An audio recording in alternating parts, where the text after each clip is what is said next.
শিরায় শিরায় রক্ত দেবের ভক্ত, এই স্লোগানটি দেন দেবের যে সমস্ত ভক্ত আছেন তারা। কিন্তু এটা নিয়ে কটাক্ষ করলেন অভিনেতা ঋত্বিক চক্রবর্তী, অসাধারণ এক অভিনেতা। তিনি কটাক্ষ করলেন যে শিরায় শিরায় রক্ত, মাথার মধ্যে গর্ত।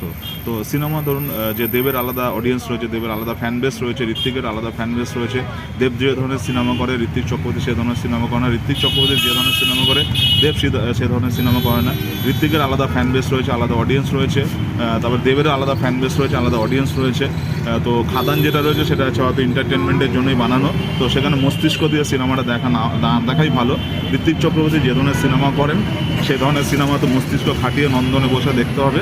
তো খাদান যে ধরনের সিনেমা সেটা মস্তিষ্ক না খাটিয়ে দেখাই ভালো, সেটা এন্টারটেনমেন্ট হিসেবে নেওয়াই ভালো আর কি। তো সেটাকে কটাক্ষ করতে গিয়ে হয়তো তিনি কথা বলেছেন।